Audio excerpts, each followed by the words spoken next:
evening, everyone. I'm so glad to have you here in the room. Looks like there's quite a few of you here, so that's exciting to have a good group of people here to join us. Well, my name is Marcy Thomas, and I'm the founder of Brown Girl Collective and, of course, the BGC Book Club, which the book club actually turned 3 this month because it was started during the pandemic as a way to share my love of books by, for, and about Black women. So thank you. Come on in the room. If you don't mind, let us know if this is your first time here or if you come all the time, or just let us know a little bit about you. I am originally from Cleveland, Ohio, which tonight's guest is also from there as well. So I am really excited to talk to a homegirl, so to speak. But I am currently living on the outskirts of Atlanta, where I've been for about 2.5 years. So if you've been here before, you know that this is a really laid back conversational type of space. And I'm really looking forward to doing that this evening as well. So tonight's book that we're going to be talking about is Where Wild Peaches Grow. So this particular novel is written by Cade Bentley, aka Abby L. Vandiver, who is a novelist and editor who also is published as a Wall Street Journal and USA Today best-selling author under her name Abby Collette as well. So she has a couple of names that she writes under. When she isn't writing, she enjoys spending time with her grandchildren, and she resides in South Euclid, Ohio, which is on the outskirts of my hometown, Cleveland. So without any further delay, welcome, Abby. Hi, thank you. Thank you for having me. Yes. So, okay, we had Paula Perry in the room for the first time from Alabama. All right. Well, welcome. So, Abby, aka Abby, aka Cade. Cade. So, well, first of all, tell us a little bit about that. So you write in multiple genres. Is that why you use different names? Well, yeah. So I started out Abby L. Vandiver, which isn't my name either. Actually, Vandiver, though, is my maiden name. Okay. And I got my contract with Penguin. They were like, well, we don't want any competition with the marketing, so you can't write any more books. And and I got together and I said, well, I want to write more books because I was also self-published at the time. I still am.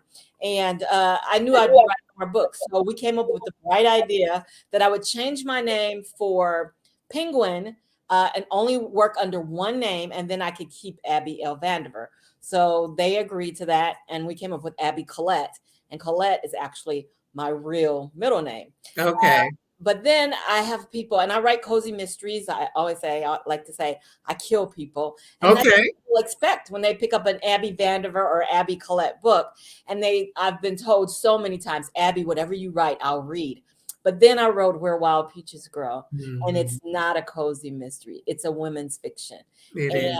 A sibling story, sister story. And I didn't want people seeing my name, picking it up, thinking it was something other than what it is, and being disappointed because their expectations hadn't been met. So that was my bright idea the third time, to come up with a new pen name because I wrote in a different genre. So gotcha. And once I started doing my research, I figured out that was why. But I know when I was originally looking you up, I'm like, wait a minute.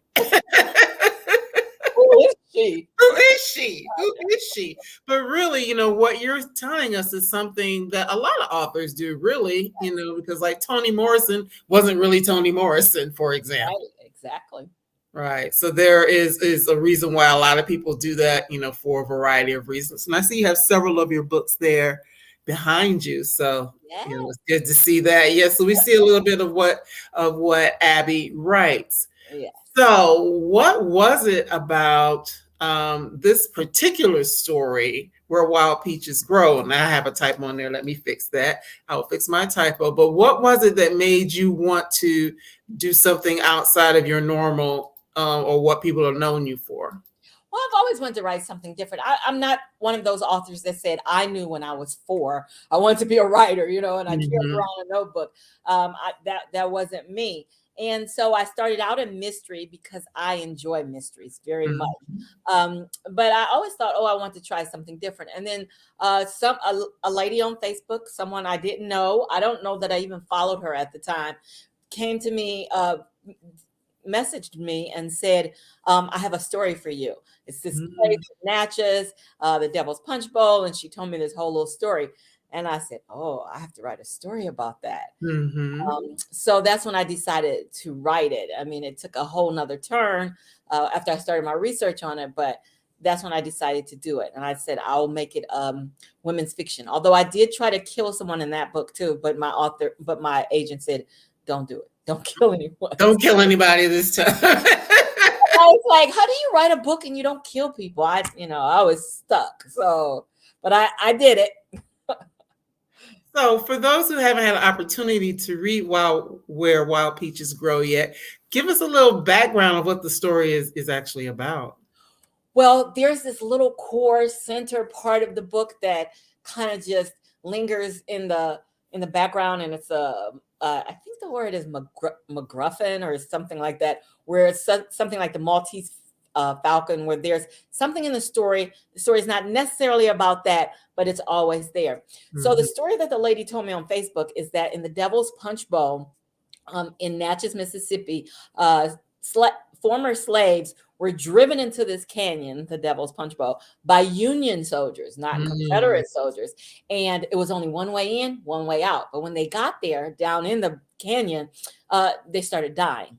Because they couldn't live down in this small canyon. It was too many people. Actually, the story goes that the city of Natchez swelled from 10 to 20,000 to over 100,000 people when all these slaves came in. And then they yelled to the Union soldiers, let us out, let us out.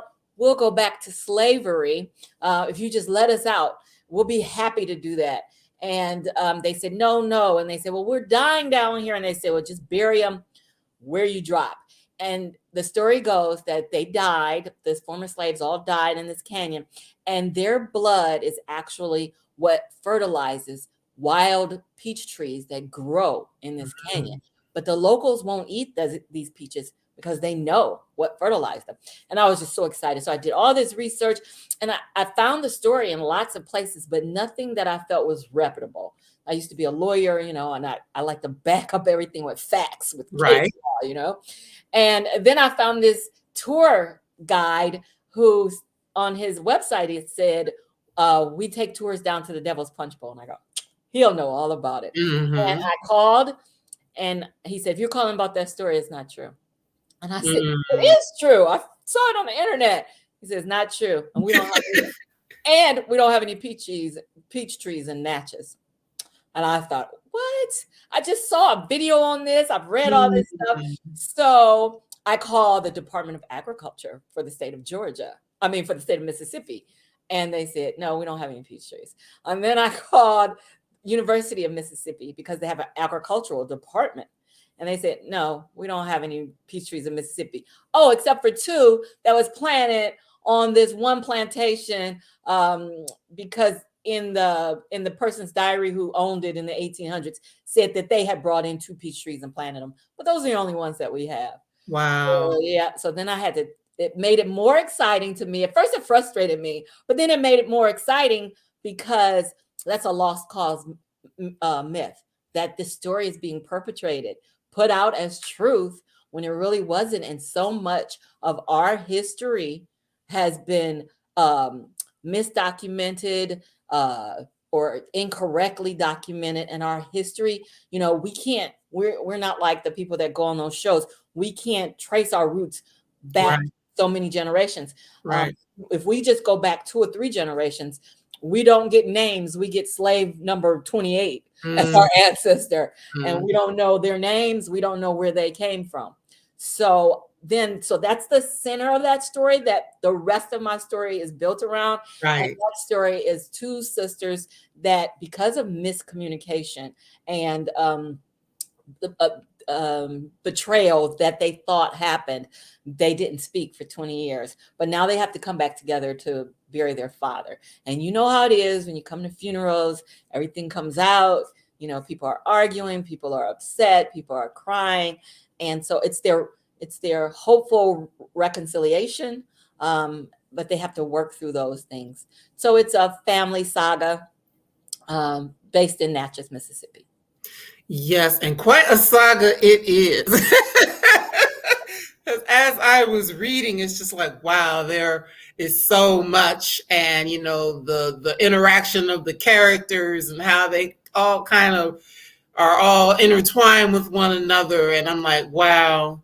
I mean, I really enjoyed reading the story just because I'm a historical fiction girl. I read a lot of historical fiction. A lot of people who come on here are historical fiction writers. So I love that piece of it. Yeah. But then you're right. As I was reading, it felt like it was really more about the sisters, but that other story was kind of in the backdrop as well. So just to talk about the story. So we start with Nona, who is known as Peaches. Yes. Who is the young lady who basically moves away from home and goes up to Chicago.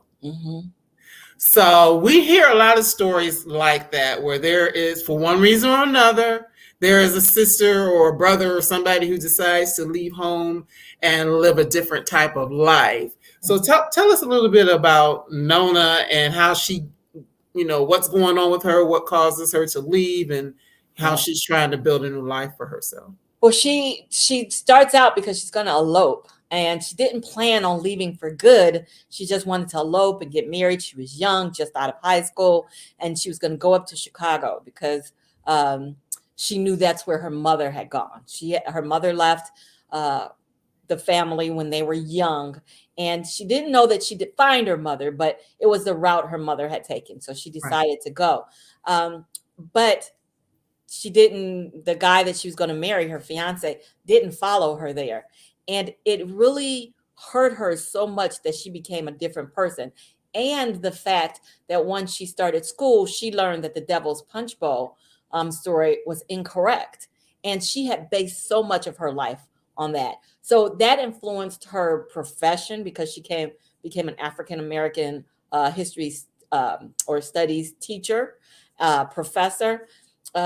She became a different person. So she never reached back in her past. She never tried to reconnect with her sister because, in her mind, she was just moving forward. She didn't get to marry the man she wanted to marry. She blamed her sister. She thought her sister had told her father that they were eloping. And she just felt that part of her life was, had been destroyed, and she didn't want any part of it. But when she moved forward, she became different. In stories, you got to have a character arc. Your characters have to grow. So in Nona's case, when she was young, she was vibrant and determined, and you couldn't stop her. And her arc took her from that outgoing person to a more of an introvert. And then at the end, I hope you can see that it ends up that the wild peaches are not this myth of the grove of peaches, but it's actually Nona who goes by Peaches. She comes back to a place where she can grow and become herself again. Right. And I really enjoyed her character because it's something that happens, people, like I told you earlier on, and I mentioned that I'm originally from Cleveland, Ohio, which is where you're from as well. We grew up in areas, not too far from each other in Cleveland. And it's like, I left Cleveland at the age of 20, and I've never gone back, not to live. Okay. And I'm not ashamed of my age. I'm 56. So I've been away from Cleveland for a very, very, very long time. I've gone back to visit and things like that. Actually my best friend still lives there and all of that. But it's like, okay, somebody's saying they're in Cleveland on a travel assignment. Wow, okay. Come by the library and say hi to me. But yes, it's like, for me, it wasn't so much that I was running away. I actually left because I went to join the military, and just so happened family, my father was there, he moved away. I never moved back. But, it does make me think that a lot of times a person will go away from home and never go back for one reason or another, not to live. And how sometimes moving to a different place or being in different environments does kind of cause you to you can shift, you can be another person, because people aren't looking for you to be the person that you once were. Exactly. So that is something that I saw a lot in Peaches, or Nona. Yeah. So she went by Nona, and then when she got home, she wanted to still go by Nona, but back home people remember when you were little. That Mhm. doesn't change. And everybody still wanted to call her Peaches. Right. And she didn't like that.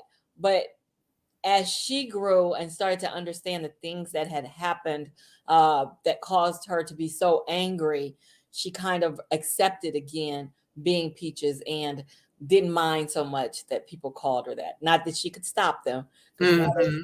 childhood nicknames are, oh, I don't care how old you get, you still be, so and so, Right. so the You're old still people, Pookie. It doesn't matter. that's what we say, the old people say, so Mhm. yeah. Well, Faye has a question for you right quick before we go further. She wants to know which library. She needs a signed copy. I am at the South Euclid Lyndhurst Public Library. I'm the writer in residence for Cuyahoga County. So Cleveland is Cuyahoga County. There's 27 branches, but I'm on the one in South Euclid. It's 1876 South Green Road. Okay. So look up the libraries on the internet, Cuyahoga County libraries. Find the one that says South Euclid Lyndhurst. That's where I am. Email me though, so I'll be sure to be there when you stop by. And I've got a book in my office that All I right, Faye. You're gonna get something I don't have, so you better get on it while you're there.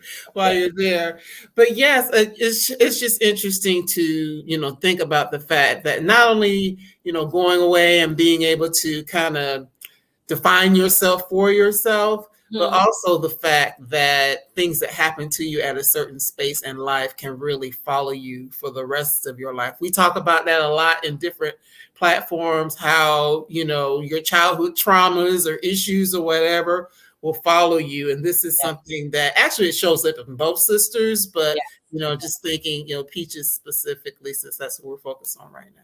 Yeah, it actually doesn't. People say, kids will get through things and things don't bother kids, but things do bother kids. And they sometimes carry those things throughout their life. That affects them in different ways. So yes, you have to be careful of, the trauma and being able to work through trauma. Everyone has something in their life that they've gone through. Some people, at an earlier age, I talk to people that tell me, oh, I had a great childhood, nothing happened. But things happen along the way. And maybe it didn't happen in your childhood. But for Nona, her childhood was fine. Julia was a different story. So Right. Nona was okay until she got to be a young adult, and things didn't go her way. And I guess because they always did, and she didn't have control over it, because she was a person that took control when she was younger. I think that it swayed her her personality. And then she met a man who she could just lean into, Mm-hmm. not to worry about being that strong person. He took care of everything, and she just decided to go that route. Right. And I'll admit that part about her, I did not like. I'm like, girl, can you make your own decisions? This Well, man she said, does turn around and say, okay, I'm not letting him make decisions. I think at the time it was easier than feeling the hurt that she felt. It was easier just to, like she said, she just buried it inside of her. And then the outside of her just was okay. And there was someone there to take care of that outside shell, because it really was just a thin shell. It didn't really take much after she came back home for that old Nona, the Peaches, to start resurfacing and coming back out. And she became a little stronger every day that she was there.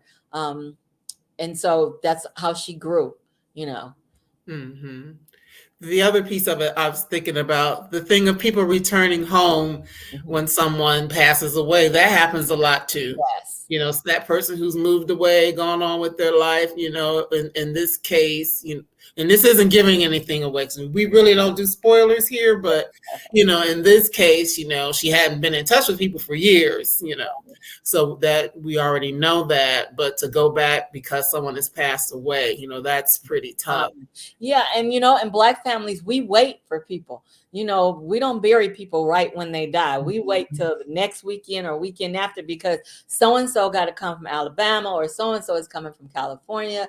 So it's a big thing. thing, I think, in the Black family, and I'm portraying a Black family. So they waited. They called and said, we're going to have a such and such day. And they waited basically for her to get there and to get things together. Julia kind of thought she wasn't going to come, but she made it. And it was, I think, 4 or 5 days later before she actually went. And then it was still a couple days before it was the funeral. So, yeah, they waited. They wanted the family to be together. Right, which was a thing in and of itself when they haven't seen each other in all these years. And one of the reasons why she stayed away is because of some stories that she had been told, stories that she had been led to believe, and that it really colored that relationship with both her father, who's now passed away, and Julia. Now, Julia has her story reminds me a lot of people that I know who like never really left, and they kind of feel like I had to be here because. Right. So she had abandonment issues. Nona had betrayal. She felt that she had been betrayed by her family, but Julia felt as if she had been abandoned by her family. But I also want to note that even though they had this animosity and these feelings and hadn't spoken to each other, they still knew that they needed to be together for their father. They didn't let that relationship, that tenuous relationship that they have formed over the years, keep them from being family. So that's what we say too. I can talk about you, but nobody else can talk. Right. Family. Exactly, and that does show up. But as you're saying, Julia feels abandonment because not only did her mom leave, now her baby sister has taken off as well. Exactly. And she's left to take care of the father once he got sick and to take care of their elderly grandmother, although Opal doesn't need much help. No, but still, Mama doesn't need anything. Yeah, but you got to take care of your grandmother. So so she felt alone. And then when she was going through things, she didn't have anyone she felt to lean into except for Marcus. And she wanted her sister there, and she wanted her mother to be there. But even though she wanted them to be there, she still had built that wall that, I don't care, and I don't care about them. I don't care if they're not here. But that's not how she really felt on the inside. And so many times we do that. We don't communicate how we really feel about things. We just build up that wall and say, I'm okay. Nothing's wrong. But that will eat away, on the inside of you. And so I try to show that in that one scene without giving a spoiler, where she really just exploded, because finally it came out.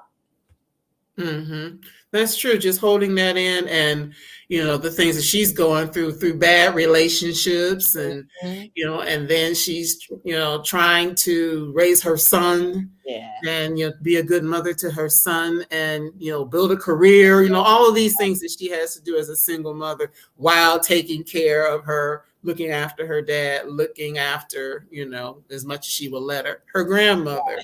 And how many women find themselves in situations like that, though? Lots of us are raising our single moms. We're raising our kids. So a lot of times when I write my books, it's personal situations. So I got a divorce when my kids were young. I had 2 children. I had to raise them. And then I moved when my mother turned 80. I moved her in with me. She didn't like any of the foods we ate. She wanted some butter beans and some some scrambled pig brains with eggs. And my kids wanted pizza and lasagna. Right. So it's that clash. And in any story you read by me, whether I'm writing as Abby Vandiver, Abby Collette, or Cade Bentley, there will be an elderly person in there, because I put my mother, a part of her, in all my stories. Because to me, I always write about family, and that grounds the family, that the matriarch, that older person in the family, they're the person, a lot of times when grandma dies, the family kind of gets lost. People, they'll say, well, we don't meet up on Christmas like we used to, because we went over Mama's house, we went over Mimi's house, or whatever they call them. And so you kind of fall apart. So I always put that in my stories. Even when you're killing people off? Even when I kill them. I don't kill any old people. I have never killed an old person. I don't think. I kill them. There's some voice of reason in there. An old person, yes. Right. Somebody who's gonna tell you like it TI is, as they say. That was my mother. She did not hold anything back. She let you know whatever it was. Yes, and wow, there's just so much because, of course, Nona / Peaches goes away. She comes back home, and then she has to deal with all of these things and find out the truth of certain things that she had long held beliefs that she has that she turns out not to be true. Same thing for Julia. Same for Julia. Belief of things, and they just weren't true. But she trusted that it was. So, and that's, as I was reading, that's one of the things that really kind of stuck out with me. Communication, man. It's so important. And this story is ironic because of what happened, because of the miscommunication and the misdocumentation of the punch bowl, Devil's Punch Bowl. Nona turned her whole life and made her profession to be someone who gets history correct, right? She wanted history to be documented, Black history to be documented correctly. But then the history of her family was not. The history of her relationship with her sister and with her father, it was not correct. So what she's basing her entire, career on to straighten out, she didn't have that in her personal life. So it's kind of ironic that she didn't make sure that things worked out. And we do that. People always say, you give such good advice. Like I'm crying over something. They go, why don't you just tell yourself what you tell, other people? Because it's not the same when we're looking out and we can help other people. That interview is not the same. And you make these mistakes and you don't get things right. And you don't fix them like you should. And that's what happened with Nona and Julia. Nona changed her personality, and Julia took to addictions and depression and things like that. So everyone deals with things their own way, and that's what I tried to show, that everyone has problems, but then people deal with them differently. And I've gotten lots of reviews that say, well, I just can't see how people can stop speaking for 20 years. It happens. Do. And especially if you're not in the same city with that person. Right. So it happens. And especially when you're angry lots of times, and this is not a good thing to do or a Christian thing to do. We don't forgive. So when you don't forgive, you don't forget, and you just hold on to that. So it's the point of, and then sometimes it gets to a point where you want to forgive. And I think their mother was in that situation. She wanted to be forgiven, but then you're ashamed because so much time has passed. Right. You don't know how to approach that, and say to someone, forgive me, or I forgive you. And so you just brush it over and just keep going on your way. Now, I do have to talk about Daddy Jasper. He was something else. Of course, the two daughters, Nona and Julia, and they are together here in Natchez because he is now passed on. But he was something else. He was, but I think that he was typical. Man, they used to say, Daddy had another family on the other side of town, but he thought he was being secretive about it. And he didn't mean to do it. I hope that I showed that he loved Kat, loved his wife. He loved her all the entire time up until he died. But, he was running away from something, and he just got tangled up in a mess. And, you look for a way out, what's ever close by. And that's sort of what he did. And he didn't think he'd have to suffer any consequences because of it. And then once he had to suffer some consequences, he's like a tit for tat kind of person. Well, you did this to me. Now I'm going to show you, I'm going to do something to you. So I tried to, personalities of people that I know where, they don't turn the other cheek, you stick them in the eye, they're going to stick you in your eye. And that's sort of what Jasper did. but he still cared for his girls. He loved his girls. And he took care of them, but he still was didn't do the right thing in the family situation, you know. Right. So, and then he even the outside things that he did, he tried to take care of them to keep it separate from his family, Julia and Nona. He tried to do that, but Julia found out anyway. Right. Right. And oftentimes those was done in the dark always ultimately comes to the light. Just a matter of how long does it take for the light to shine. Yeah, exactly. But Julia kept that secret. She didn't let him know that she knew. And we do that too, because if she had to let him know, then it would have been some tension between them. Right. Know? Because why did you do this? You would have had to bring all that up. So again, people just keep things in to stop the confusion, or to stop, to keep the arguments down. Some people are like that. They'll just take it for years and years just to keep the peace, But the crazy thing about that, they may think that they're keeping the peace externally, but internally. Yep, exactly. It's messing with you on the inside. It does. And some people, stress will kill you. Sometimes people don't even make it through. Right. And that's basically what killed Jasper, his stress, his anger, and it's probably all the things he repressed inside and all the things he did, never know. But then at the same time, like you said, he still took care of his family in spite of the mistakes. And I mean, and that's just true. You think of it like you talk about people that you know and all of that. It's like people only work with the information that they have at the time. Exactly. That's all you can work with. Right. Yeah. And some people just don't go past that. And some people have that information and it's wrong. They're working on wrong information. They got the story wrong for whatever reason, and they didn't bother to check it out to make sure if it was right. And so then they base their opinions and their actions and their reactions on this misinformation. And that's what Nona in her career wanted to correct. Because that lost cause myth says that the Confederate Army wasn't bad. They weren't doing a bad thing. They were fighting for states' rights, the right of the state to be independent of the federal government.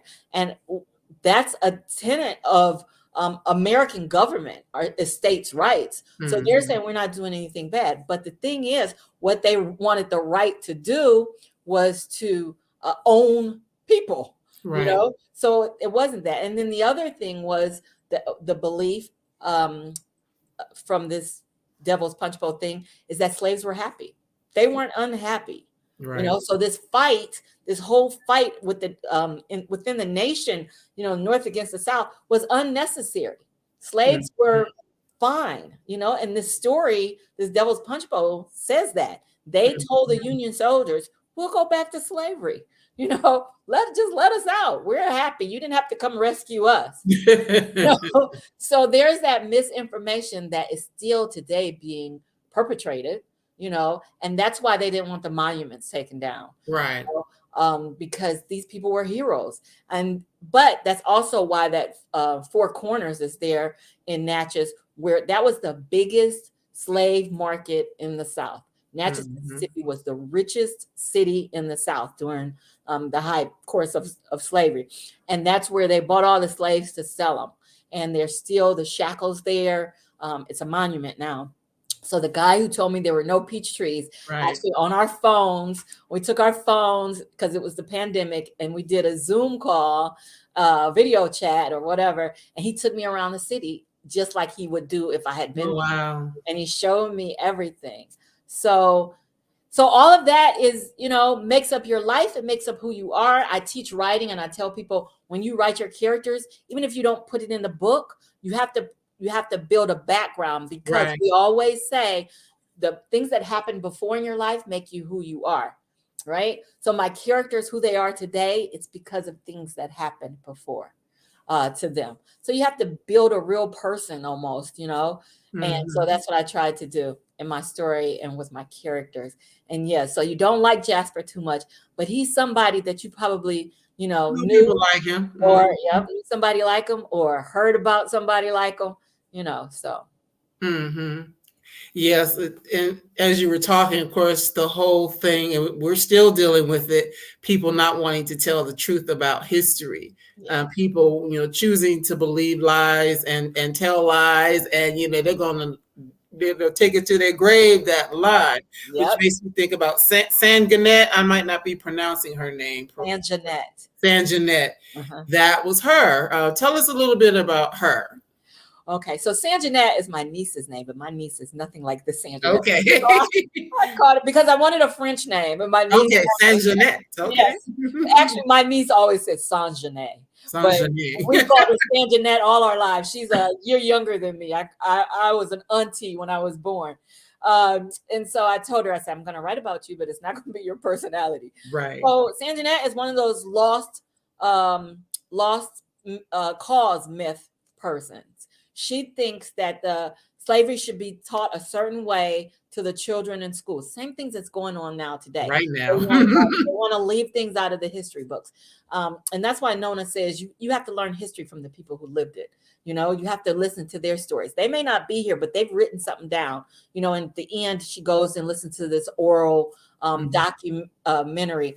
So you have to listen to the people who lived it to know it. Sanjanet has it just all in her head. She learned at her daddy's knee, that slavery wasn't a bad thing, that the South is good. It has always been good. It was rich and plentiful, and people lived high and were happy until the North ascended, and took all of that away.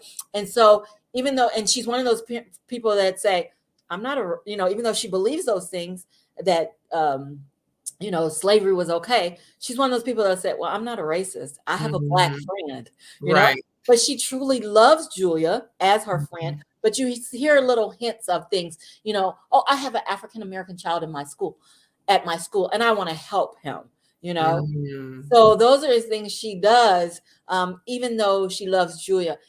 But to Julia, she tells her, I have a dress that I wore to my mother's funeral. Or my daddy's funeral, I forget which one. To my daddy's funeral, I'll let you borrow it. As if Julia couldn't get her own dress. Right. This woman wants to give her a hand-me-down, have it dry cleaned, and say, here, wear this to your daddy's funeral. So she's one of those people that's kind of oblivious to what she's really saying and how she's really portraying the relationships between Black and white people.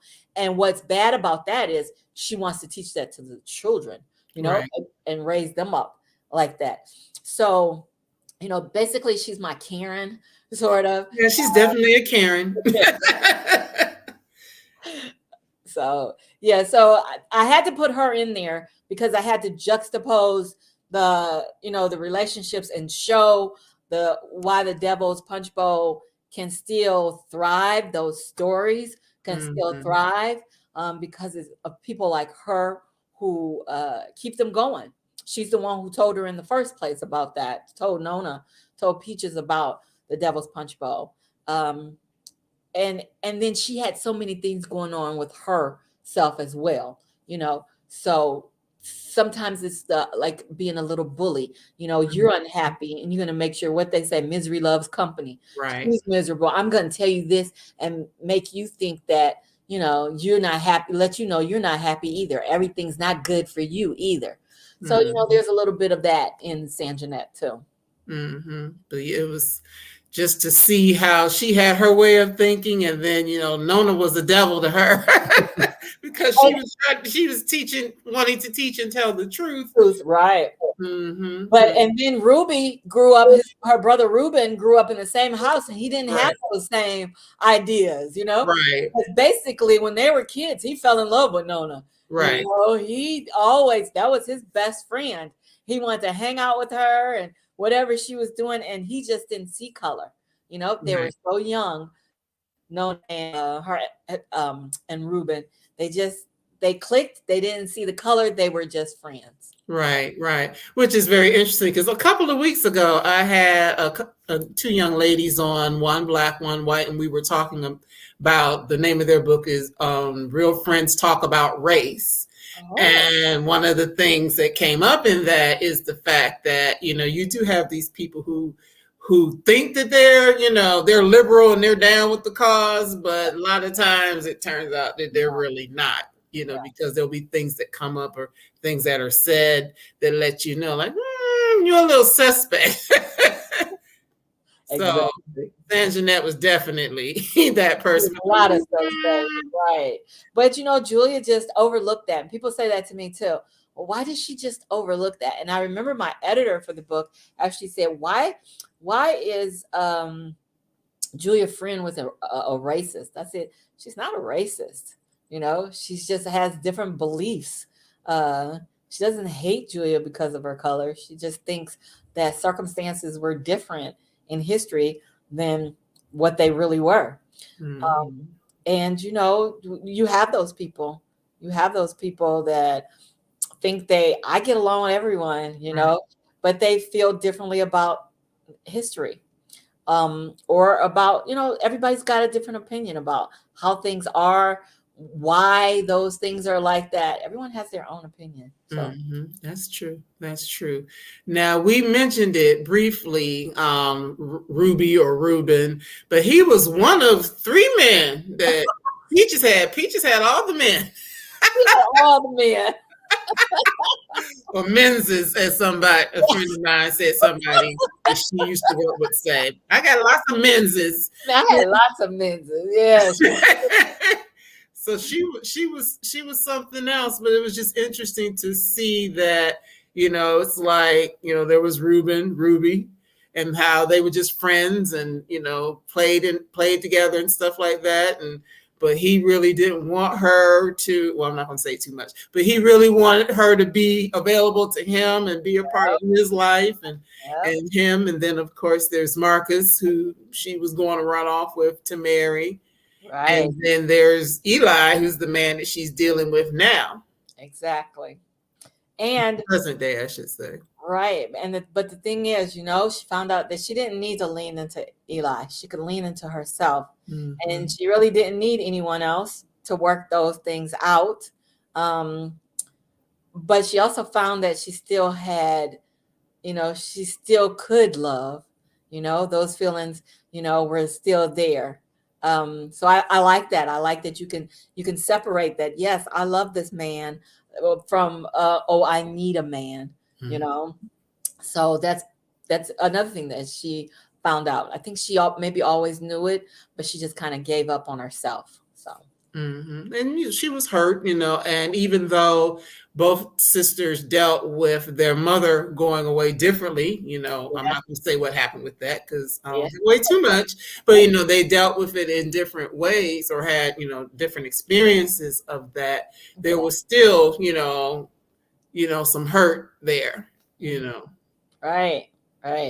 So, the story is like really complex. When I was writing it, I didn't see that. I was just like, oh, I'm going to have this happen. I'm going to have this happen.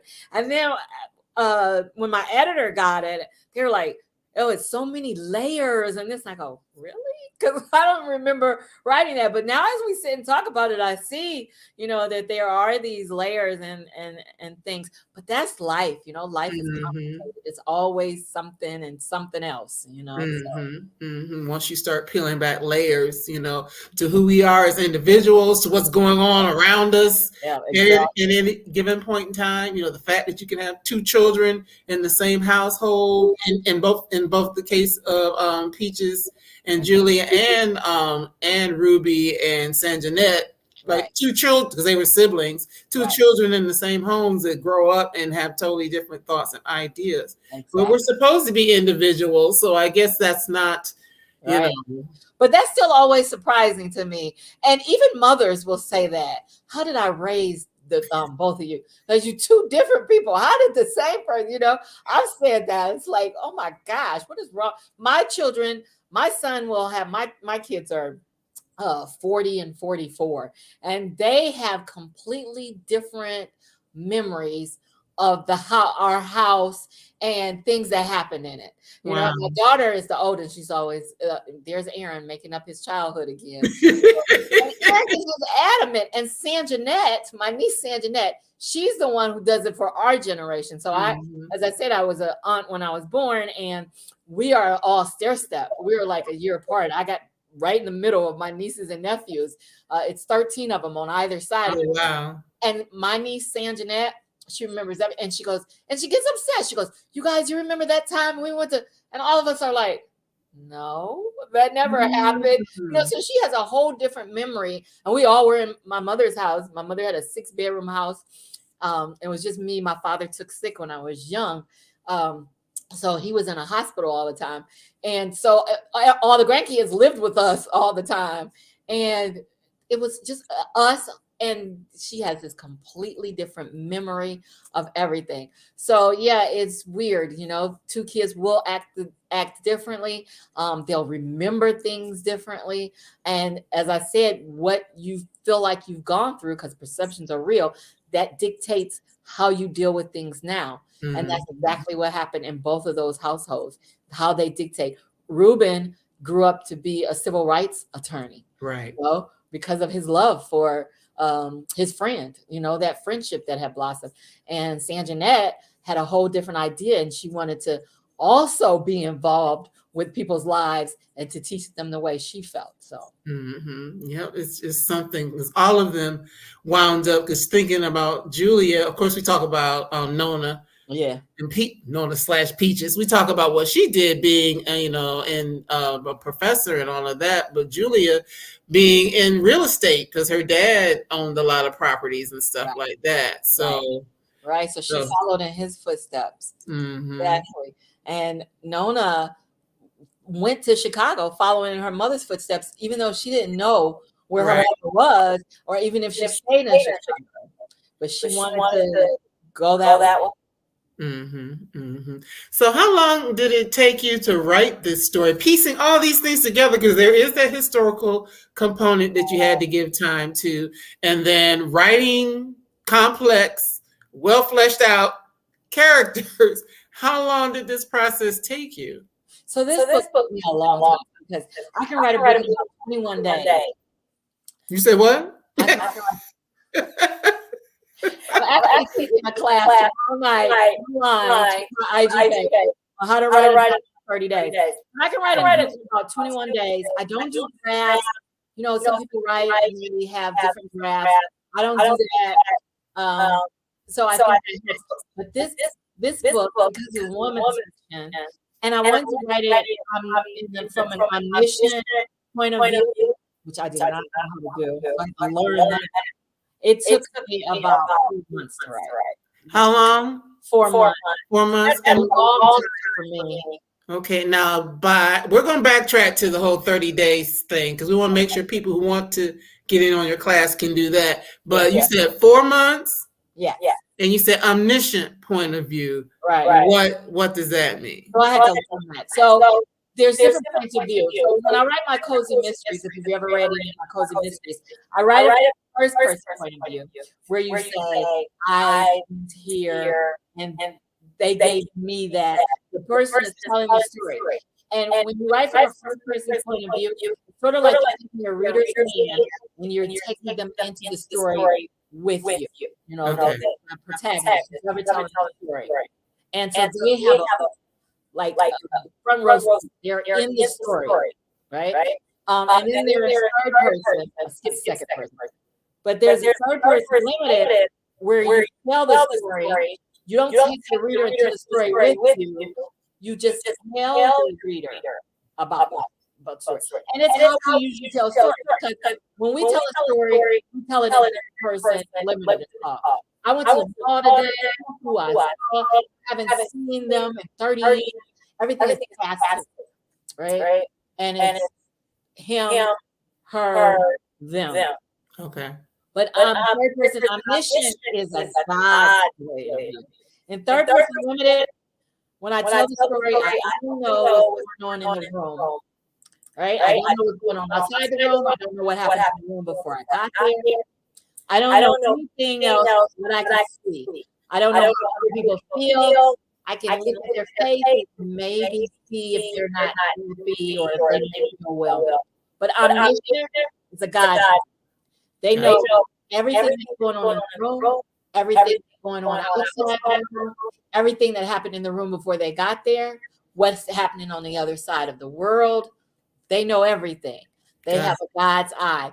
And so I had to read. That's why it took me 4 months. I had to read other books that was written in omniscient. A great book that's written in omniscient is Britt Bennett's The Vanishing Half. It's from a omniscient point of view, where the narrator knows everything. They know what's going to happen, what's happened before. And so I wanted to write this story that way. Okay. And I had to learn that. And it took a minute to learn. Okay. Yes, I know there was a couple times maybe it's the Wi-Fi was a little echoey. I can hear it. People said they can hear it, but then it went in and went out. So we're almost done. So hopefully, we'll be able to finish out strong. But I do have to backtrack to that whole thing of writing a book in 21 days. Yeah. So I don't know. It's just something I can do. I don't like to go back and change things. So whatever I write the first time, that's it. I wait until I always tell people, don't use my writing habits. I wait till it's 2 weeks before the deadline, then I go, I got to write a book today. But I can write a book in 21 days. And I teach a class. I've taught it numerous times. People, it's a very popular class. People ask me all the time to come. I've taught it in New York. I've taught it in Richmond, Virginia. I've taught it online in Texas and Chicago to how to write your book in 30 days. And it's not like a secret. It's just utilizing your craft and looking at it from a different way and knowing how to use your craft of being a writer.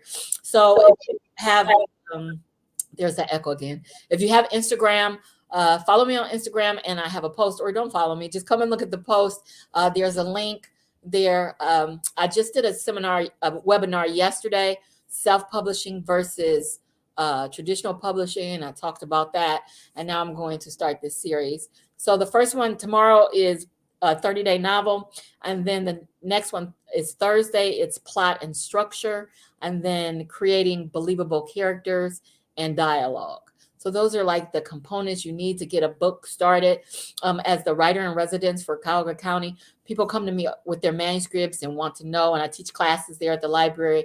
And I do a thing called First Page Fridays, where I look at the first page of your book and I tell you, what I see, what I don't see, what I should see, and help them with that. So I've helped hundreds of people with writing books, getting started, getting it finished, and getting them on the right track. So many times people come to me and they don't have the format right, and all I see is white space. I tell them that, or they write it like a book report. There's rules to writing, and you can't change those rules, and you just have to learn them, and they're teachable. There's plenty of books on it, and so that's something that I think is important. I always tell people, if you feel like you need a developmental editor, then that means you need to hone your craft. You need to take some craft classes. If you feel like you can't develop the story, because there are rules, and if you follow those rules, you'll be able to develop your story.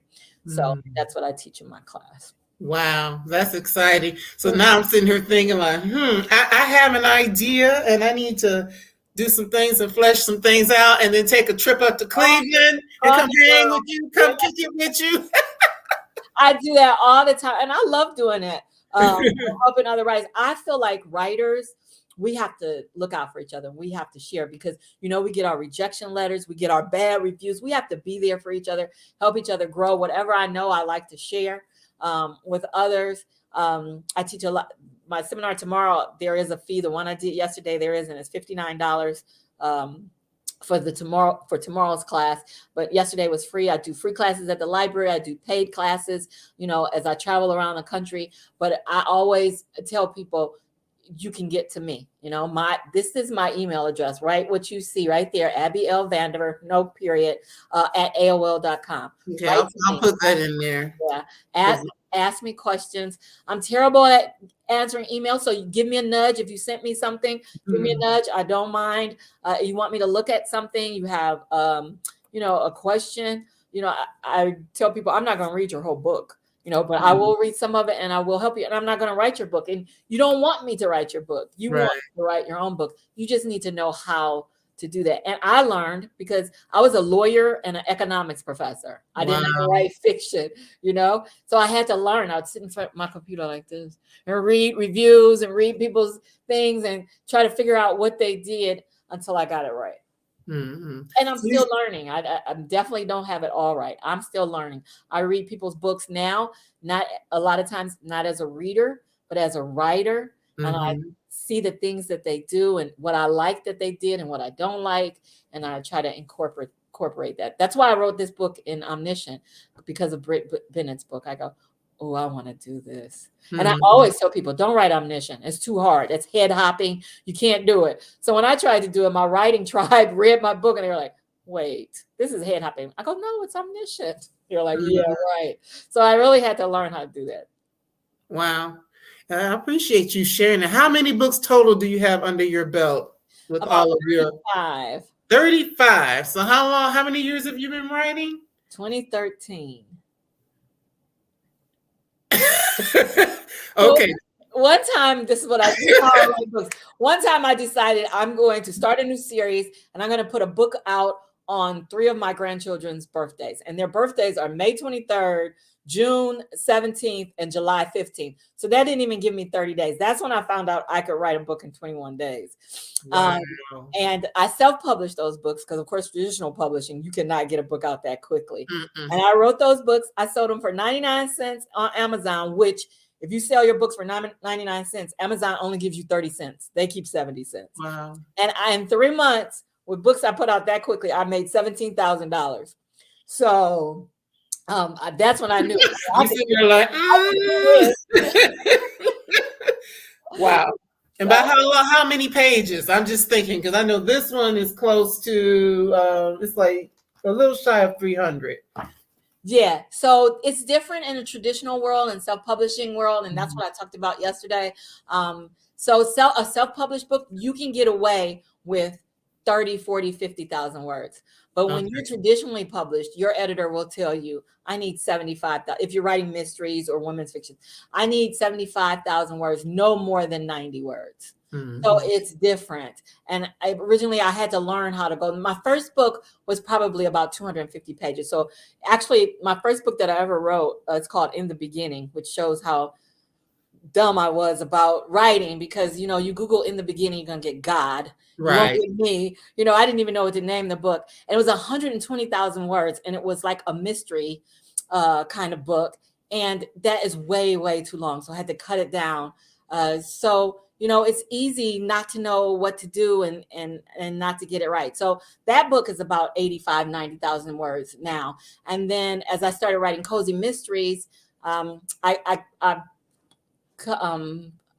made them maybe between 30 and 60,000 words.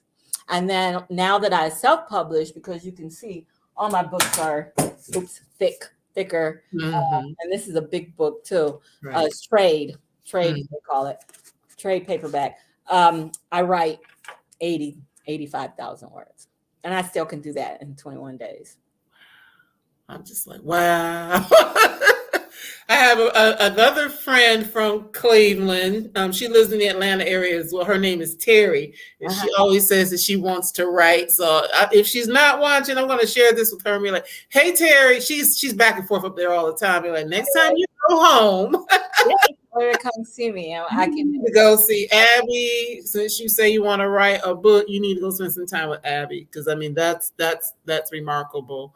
And I'm in the writing center. My office that they gave me for my tenure is in the writing center. And there's a librarian that works there, Lori Kinzer. And she, whatever you ask her, she can put her finger on it. Oh, I need a book on dialogue. Oh, I have one right here. Or I need, publishers marketplace, find out which editors I can send this to, or where the agents are. She has a book for that. So there's a whole writing center, and it's unique to Northeast Ohio. And I think to Ohio, our library is the only library with a writer's center Every other one is attached to a college, and you have to, be in attendance, pay tuition to use their writing center. But you can come to our library.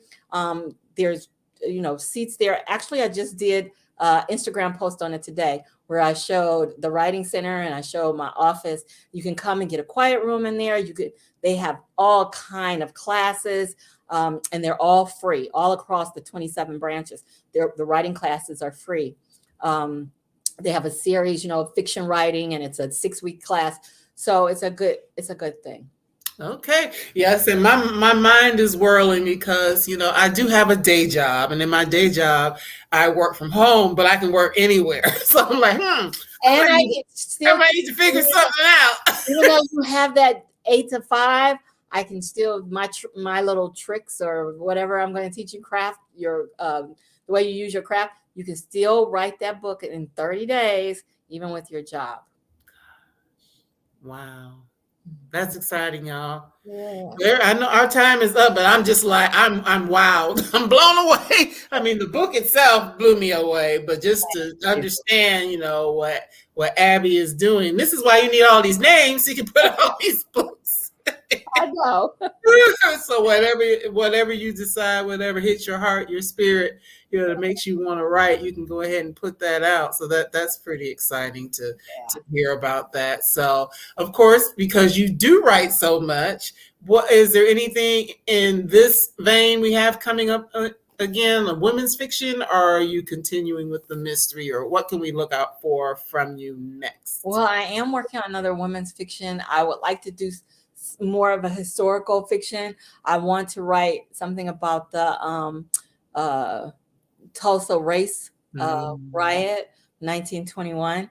So that's kind of what I'm plotting now to try to get to. But it's harder to do this year because of my obligations, with the Writer Center. I'm doing more and teaching more classes and things. So I haven't sat down to do it because I've got 9 million stories in my head where people are sending me their stories. Right. To ask. And that it's not a conflict for me, but I feel like I need to give that to my attention. And this is only a 1-year job.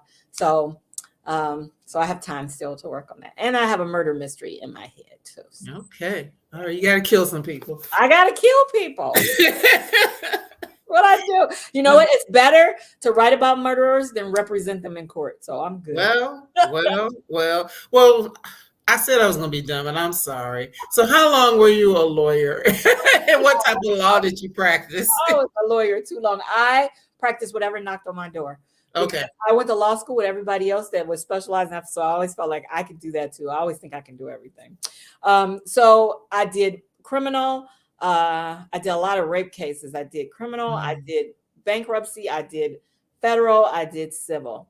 So I did just whatever walked in. If they needed something, I was there. I had a box of Kleenex I kept. I would cry with my clients. I did a whole bunch of pro bono cases, and I got stressed out. I got sick. And I actually thought I was sick because of my job, because it was just very stressful. When I would have trials, my trials would always last a week, and I'd have a headache. The whole time it was on this side. I would have a headache the entire week, off in court and when I went home, because you got your client whispering in your ear telling you, that's not what happened. That's not what happened. You got to listen to the prosecutor. You got to listen to the person in the witness box. You got to object to the judge, and you got to watch your jury, to see how they react to things. And it's just tension. It's a lot. Right. So when I got sick, I actually thought this is because of this job. I was sick for 4 years. It took them 4 years to figure out what was wrong with me. And I just knew that all that stress, it's a very stressful job. I can only imagine. And now, at least, even though you're writing books in 21 days, it's what you want to do in the way and the time that you want to do it. So that makes a really big And when I'm writing a book, it feels, once I get into the groove, it feels like a movie. And so like if I stop for whatever, I'll think, I need to get back to that movie. That was a good movie. And then I go, oh, wait, that was my book. So it's enjoyable. Right. I love watching a good movie. Right. So. Right. Yeah. Well, thank you so much. I know we've gone a little over time, but thank you for everybody who's still hanging out because your book is compelling. Your personal story about being a writer is compelling. So I really appreciate you. Plus, like I said, you're my home girl. So it's like, That's right. yes. Well, I had so much fun. I really enjoyed this. So thank you. Yes. I appreciate it. Paula Perry is saying thank you. Yeah, I'm glad whatever was going on with the echo went away. Sometimes Wi-Fi can get a little unstable. I know. I looked and I thought maybe something came on my desk, but it was nothing. Yeah, who knows? Sometimes it's just a little weird that way. But yes, but thank you so much for being here. So I want you to hold on for a second. I'm going to release you. Actually, you know what? You don't have to hold on because I'll let everybody go at the same time. As I do not have like my little graphics about the next 2 books, but I do want to let you know that for next week on May 1st, we will have Dr. Bertice Berry here to talk about her most recent novel. Some of you may know her from years ago when she had a talk show, Dr. Bertice Berry. So we'll have her next week. And then in 2 weeks on the May the 8th, we will have Rhonda McKnight. She will be here as well. So those are the next 2 authors that we have coming up. So I'm looking forward to talking to those wonderful ladies as well. And trust and believe, this will not be Abby's last time. So if you enjoyed seeing her, because I'm so intrigued now. It's like, yes, let's dig in. Right. Well, who knows? Follow me on Instagram, and then whenever you're in Cleveland, get in touch and let's meet at the library. So. Absolutely. So, all right. Well, everyone else, I'm going to end it for this evening. If you're watching it in a replay, thank you for watching. Please, drop things in the comments and you have Abby's email address. So if you want to send her a note or anything like that, please feel free to do so. We appreciate you and thank you for being here and have a good evening. We'll see you next week. Hi. Thank you.